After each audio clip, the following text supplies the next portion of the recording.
လမ်းညွန်ကဒါကိုမယုံနိုင်သေးပါဘူးမြို့ကအခုဆိုပိုဆိုးရွားတက်နေတာပါပြီးတော့သူကအနည်းဆုံးလီယန်ဟာသူ့ဓာတ်ခုတ်ပညာအပေါ်တော်တော်ကလေးစိတ်ပြတ်တက်နေတယ်လို့တွေးလိုက်ပါတယ်ဘာလို့လဲဆိုတော့သူကိုယ်တိုင်ကယာစုဆိုတဲ့လိမ့်လဲသူကိုသူ့စီကိုလွတ်လိုက်တာပါသူကအတုံးမကျတဲ့ဓာတ်သမားကိုတွားစစ်ဆေးကြည့်လိုက်တော့ဘာတစ်ခုမှအရက်မူးနေပြီးသူ့တပည့်ကသူကိုယ်တိုင်ဘာဓာတ်သမားမှမဟုတ်ဘဲနဲ့သူဘယ်လိုလုပ်အစစ်မြစ်ဓာတ်သမားဖြစ်သွားလဲဆိုတာကိုမိသားနေတာကိုတွေးလိုက်ရတာပါသူကမိုက်မဲတဲ့လေ့ကျင့်ရေးနီလန်းတွေကိုဆက်ပြီးလိုက်နာခဲ့ပြီးမော်ဘင်ယာကိုမတော်တဆကူးယူနိုင်ခဲ့ကတကယ်တက်ခိုက်မှုတစ်ခုဖြစ်အောင်လုပ်နိုင်ခဲ့တယ်လို့ငင်းညူနေခဲ့ပါတယ်။လမ်းညွန်တာကိုနားမလဲတာကြောင့်လီယန်ကိုတိုက်ရိုက်သွားစစ်ဆေးကြည့်လိုက်တဲ့အခါယာစုသူ့ကိုတွေ့တော့ကပြသခဲ့တဲ့လှုပ်ရှားမှုကိုအခုသူအတိအကျကူးယူနိုင်ပြီဆိုတာကိုတွေ့လိုက်ရတာပါ။ဒါပေမဲ့လည်းလီယန်ကဒါကိုမကျေနပ်သေးပါဘူး။ဘာလို့လဲဆိုတော့ယာစုကသူ့ကိုပြသဖို့သူ့အဆင့်ကိုရှော့ချခဲ့တယ်လို့သူထင်နေခဲ့တာပါ။သူအင်အားအပြည့်အစုံသာအသုံးပြုခဲ့ရင်တမိုင်းအကွာကပြစ်မှတ်တစ်ခုကိုတောင်ဖျက်တောက်နိုင်တယ်လို့သူကထင်နေခဲ့ပါတယ်။သူပိုပြီးခက်ခဲစွာလေ့ကျင့်ဖို့ဆုံးဖြတ်လိုက်ပြီးသူ့ဓာတ်ကိုလွဲနေရင်သူ့ဘဝကသူ့မိဘတွေသူ့ကိုစွတ်ပစ်ခဲ့တော့က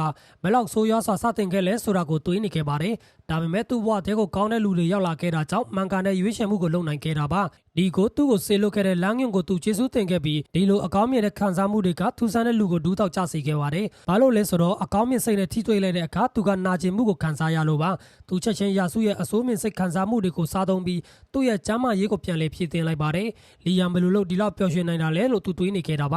သူ့ကိုဒီကိုဆေလွတ်ခဲ့ရမှာအမားမလုပ်ခဲ့ဘူးလို့သူယုံကြည်နေခဲ့ပြီးလီယန်အခုကြုံတွေ့နေရတဲ့ပျော်ရွှင်မှုကသူ့ဘဝပျက်စီးသွားတဲ့အခါပိုပြီးငိုကြွေးစိတ်လိမ့်မယ်လို့သူတွေးနေခဲ့ပါတယ်။ရဲ့အနေငယ်ကြတော့အမာဂီကလီယန်ကိုအင်ပယာစစ်တပ်ကသူတို့ရဲ့စစ်တင်ဘောတွေကိုနောက်ဆုံးပေါ်မော်ဒယ်တွေနဲ့အစားထိုးနေခဲ့ပြီးအခုအထိသူတို့အသုံးပြုနေတဲ့စစ်တင်ဘောတွေကိုရောင်းချဖို့သဘောတူခဲ့ပြီလို့ပြောလိုက်ပါတယ်။လီယန်ကဒီသဘောတူညီမှုကိုသဘောကျပေမဲ့အမာဂီကအင်ပယာစစ်တပ်ကမကြခင်အငိမ့်စားယူတော့မယ်အရန်အရာရှိတွေနဲ့စစ်သားတချို့ကိုလက်ခံတော့မယ်ဆိုတဲ့အခြေအနေတရက်ကိုချမှတ်ထားတယ်လို့သူ့ကိုပြောပြလိုက်ပါတယ်။လီယန်ကအင်ဘယာစစ်တပ်ကမလို့ရှင်တဲ့သူတွေကိုသူတို့စီကိုပေးအပ်နေတယ်လို့ထင်နေခဲ့တာပါ။ဒါပေမဲ့အမာဂီကစစ်သားတွေဟာအဆင့်ရှိသည်ဖြစ်စေမရှိသည်ဖြစ်စေသူတို့ရဲ့စစ်သားတွေထဲမှာအကောင်းဆုံးတွေအတွက်အတွေ့အကြုံပိုရှိတာကြောင့်ဒါကောင်းတဲ့အကြံအစီဖြစ်ပြီးသူတို့ကိုစစ်တပ်တဲ့ထက်သွင်းတာကဘန်ဖီအိမ်တော်တွေကိုအကျိုးရှိစေလိမ့်မယ်လို့ပြောပါတယ်။လီယန်ဒီစကားကိုကြားပြီးတဲ့နောက်သဘောတူညီမှုကိုဆက်လုပ်ဖို့ဆုံးဖြတ်လိုက်ပါတယ်။ဒီလူကသူ့စီကိုစိတ်ရင်းမှန်ကန်တဲ့ဖြောင့်မတဲ့စစ်သားအများပြားကိုစေလို့ဖို့ဆုံးဖြတ်လိုက်ပါတယ်။သူတို့ကစိုးရုပ်တဲ့အချင်းသခင်ကိုလက်မခံပဲပုံကံမဲ့သူတွေပါ။တစ်ဖက်မှာတော့ယာစုကဘားကိုတွားခဲ့တဲ့ခရီးကနေအရက်နာကျနေခဲ့ပေမဲ့နီယာကသူ့အခန်းထက်ကနေသူ့ကိုခေါ်နေတာကိုကြားတာနဲ့ချက်ချင်းအရက်ပြေးသွားခဲ့တာပါ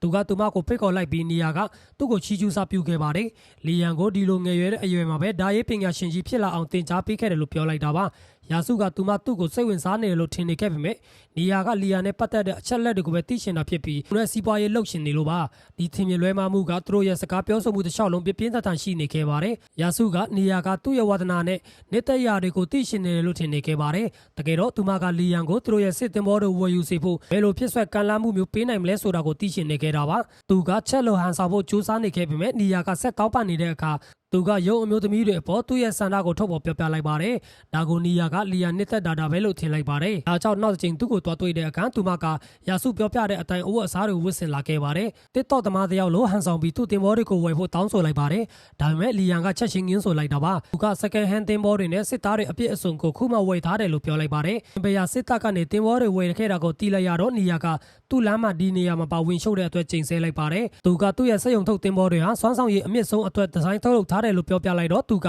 အဲ့ဒါတွေအရန်ကောင်းရင်အင်ပယာစစ်တပ်ကိုပဲရောင်းဖို့ပြောလိုက်ပါတယ်။နေယာကသူ့ရဲ့တင်ဆက်မှုနဲ့သူတို့ကိုမနိုင်ခဲ့ဘူးလို့ငိုယိုပြောလိုက်ပါတယ်။သူမကလီယန်ကိုသူ့တင်ဘောတွေထက်ကအစည်းတရာကိုတောင်ဝယ်ဖို့တောင်းပန်လိုက်ပြီးသူ့မှာပိုက်ဆံမရှိရင်ချွေးငွေယူပြီးနောက်မှပြန်ဆက်လို့ရတယ်လို့ပြောလိုက်ပါတယ်။လီယန်ကချွေးငွေအကြောင်းမကြားရှင်တာကြောင့်နေယာကသူ့ရဲ့ဆွဲဆောင်မှုအစွမ်းကိုထုတ်တုံးဖို့ဆုံးဖြတ်လိုက်ပြီးသူ့ကိုစတင်ဖျားယောင်းလိုက်ပါတယ်။သူကသူမကိုရဖို့ပြောလိုက်ပါပြီ။ဘာလို့လဲဆိုတော့သူ့စနီးကသူ့အတွက်မဟုတ်ပဲတောက်ပတဲ့အတွင်းခံအဝတ်အစားတွေကိုဝတ်ဆင်ခဲ့တဲ့အချိန်ကိုတတိယစီလိုပါ။နေယာကမရက်ပဲဆက်သွားနေခဲ့တာကြောင့်လီယန်ကသူမကိုရက်စေဖို့သူ့တောင်းဆိုချက်တွေကိုသဘောတူလိုက်ပါတယ်။သူမစီကနေစစ်တင်ဘော300ကိုဝယ်ဖို့သူဆုံးဖြတ်လိုက်ပါတယ်။ဘာလို့လဲဆိုတော့အမာဂီကအနာကမှာအဲ့ဓာတွေကအတုံးဝင်လိမ့်မယ်လို့သူ့ကိုပြောပြလို့ပါ။နေရာကပျော်ရွှင်စွာနဲ့သူ့အတွက်ပြင်ဆင်ပေးဖို့ပြေးသွားခဲ့ပါတယ်။အပြင်ဘက်မှာသူမကသူ့အပေါင်းဖော်တွေကိုဆက်သွယ်ပြီးဘူးမတအူးကိုစစ်တင်ဘော300ရောင်းဖို့ဘယ်လိုဖျားယောင်းခဲ့လဲဆိုတာကိုပြောပြလိုက်ပါတယ်။ဘရယန်နဲ့ယာစုနှစ်ဦးစလုံးဒါကိုကြားလိုက်ပါပြီ။ဘရယန်ကလီယန်ပြားရည်ထောင်ချောက်ထဲကျသွားတာကိုစိုးရိမ်နေတဲ့အချိန်မှာယာစုကတော့ဒေါသထွက်နေခဲ့ပါတယ်။သူ့ဆရာကိုစိတ်ဝင်စားနေမှရှင်းနေလက်သားနဲ့လီယန်ကနီယာကိုကျူးပန်းခဲ့တယ်လို့သူထင်နေခဲ့တာပါ